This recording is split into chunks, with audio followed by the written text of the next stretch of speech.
não entendo, né, e não esperava, por mais que o Augusto Melo a gente ouvia falar alguma coisa ou outra, que o Corinthians estivesse vivendo uma situação tão desesperadora. O Augusto Melo faz uma gestão amadora no Corinthians. Ele não tem contatos no mercado, ele não tem noção de administração e, o principal, ele não entende nada de futebol. Ele se aliou a muita gente, né? Deve favores, porque se juntou com muita gente para ganhar a eleição. Corinthians é um reino dividido, a diretoria que entrou dividida.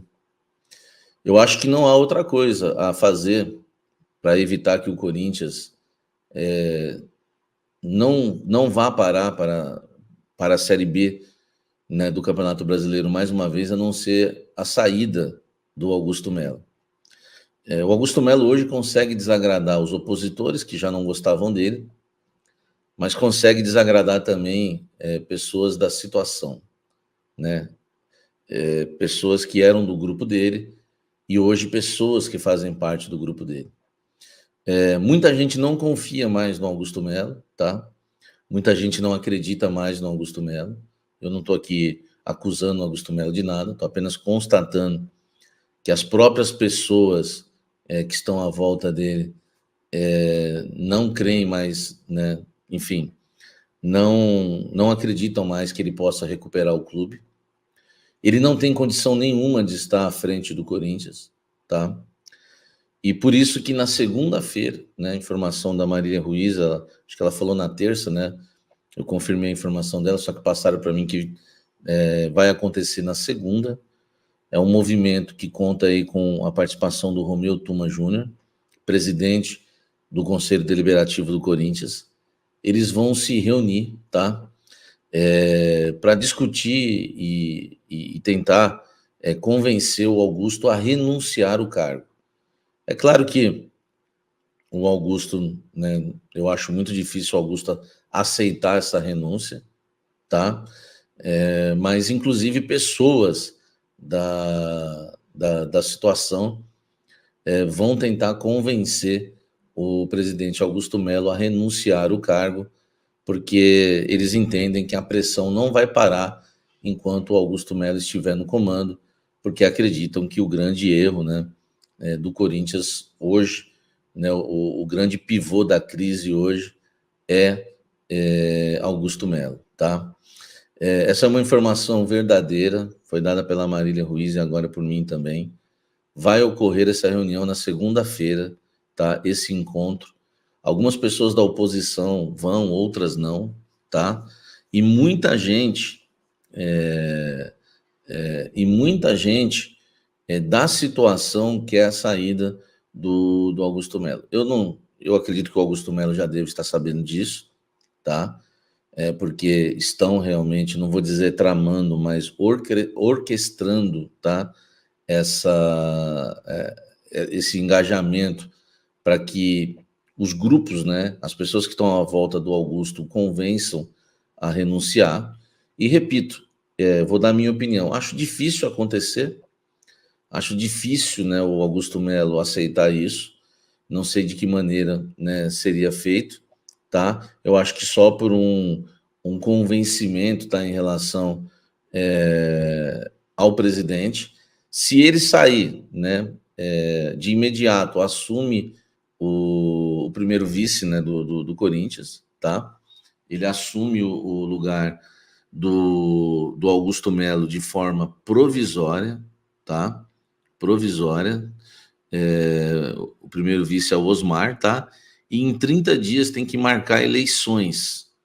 E eleições, claro, né, no Conselho Deliberativo do Corinthians, tá certo?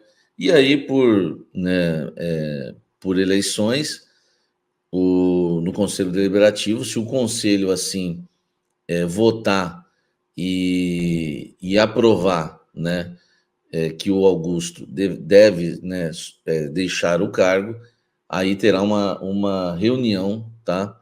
Uma outra eleição com os sócios do clube, né? Com os associados, e claro, né? Aí seria a eleição definitiva, tá? Então, assim, é a informação que a gente tem. Eu vejo o clube assim numa situação realmente perturbante, né? Numa situação muito difícil, tá?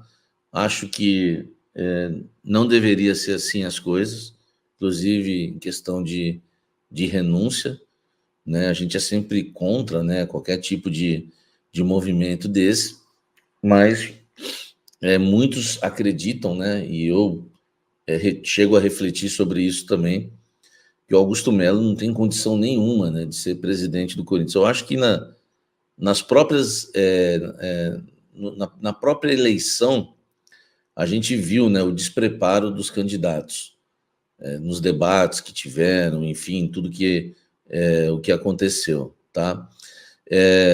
Eu acredito que nem seria a Renovação e Transparência que assumiria o clube de novo, tá? Isso é uma outra situação. Agora, o presidente Augusto Melo se encontra aí num momento delicado, né? Antônio Oliveira, ele perdeu parte do grupo, tá certo? E ontem foi a gota d'água, porque o Antônio Oliveira, nas frases que ele soltou, ele quis atacar a diretoria. E mais o Augusto, porque ele é fechado com o Fabinho, o Antônio. Só que o problema, né, da indireta, ou até nesse caso, acho que não dá nem para a gente classificar como uma indireta, né, gente? Dá para a gente classificar como uma direta. Ele acabou acertando alguns jogadores.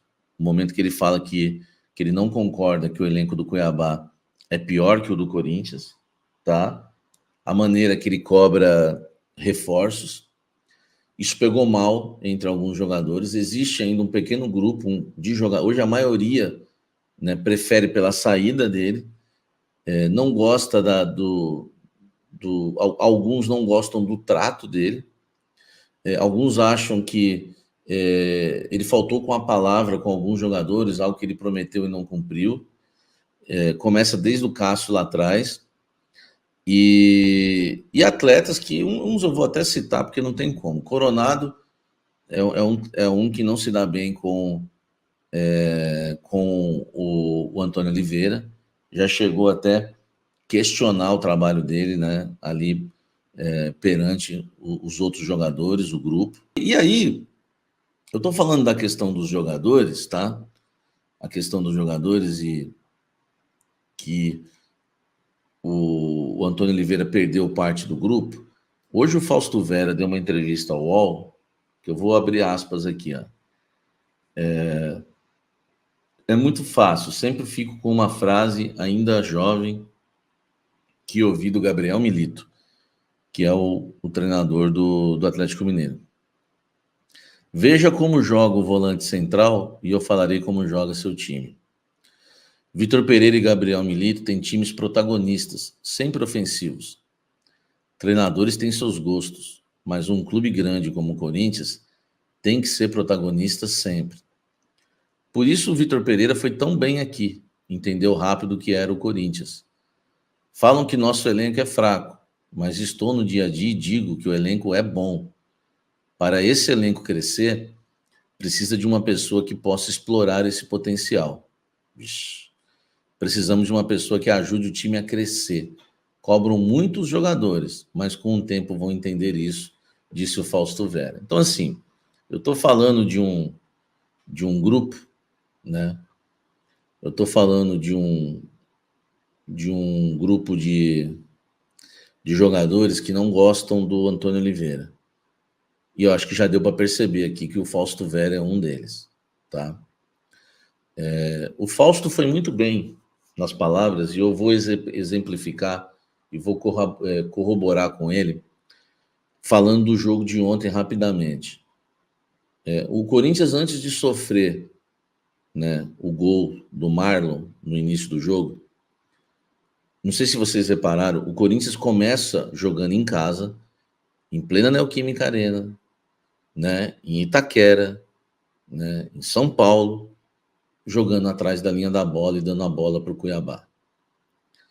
Isso não pode acontecer em nenhum momento. Não pode. O Cuiabá ontem fez 1-0, fez 2-0 naquele gol, né, que foi marcado o impedimento, o gol do Jonathan Cafu. Poderia ter feito 3-0, né? Se o Cleison não tivesse impedido na jogada, sai o gol, né? O gol é anulado. Poderia ter sido 2-0. Se o Donelli, né, não pega o pênalti e o Pita bateu ali no, né, a meia altura, bem no meio do gol, poderia ter sido mais um gol. Cara, o que o Fausto está falando é verdade. O Corinthians não pode, de maneira alguma, tá, jogar de uma forma, jogar como um time pequeno diante da sua torcida no seu estádio contra uma equipe que é o Cuiabá. Se você tiver uma estratégia para um clássico contra o Palmeiras, uma estratégia para um clássico contra o São Paulo, aí talvez, velho, dá até para entender. Mas o Corinthians tem que marcar alto, tem que marcar pressão, tem que ditar o ritmo do jogo. O Corinthians ontem não jogou nem no bloco médio.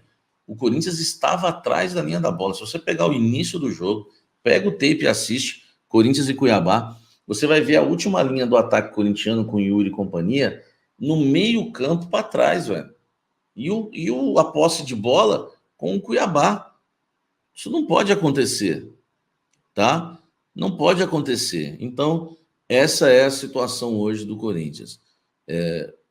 Rachou, o Antônio Oliveira perdeu o grupo, e o pior, o Antônio Oliveira não é demitido porque o Augusto Melo não consegue contratar outro treinador, porque o Corinthians está mal no mercado, está queimado no mercado. E eles ficam sondando a situação do Carille para não pagar a multa do Carille. Então o Corinthians agora, o que a diretoria faz? Em vez de trabalhar, fica torcendo para o Santos perder para ver se o Carille cai e o Carille possa assumir sem pagar a multa. Tá? Agora, tem que ver se o Carille quer. Eu não vou entrar mais nesse mérito. Tem que ver se o Carille quer, tá? Ele conhece o Corinthians, ele sabe o turbilhão que está ocorrendo, e o Carille também tem as suas fontes no Corinthians, como eu tenho e muita gente tem. Então é uma situação extremamente, tá, preocupante, tá? Eu não gostaria de ver o Carille de volta no Corinthians, não gosto. Se for para trazer o Carille, ainda prefiro o Fernando Diniz, tá? Se for para trazer Zanardi, Carille, eu ainda prefiro o Diniz. Eu acho que o Diniz também vai ser um problema. Assim, não é que o Diniz vai ser um problema. O Diniz é uma grande incógnita, né? Ou pode dar tudo certo, pode dar tudo errado e a gente parar na Série B, ou a gente se classificar para a Libertadores no G4. Tudo pode acontecer.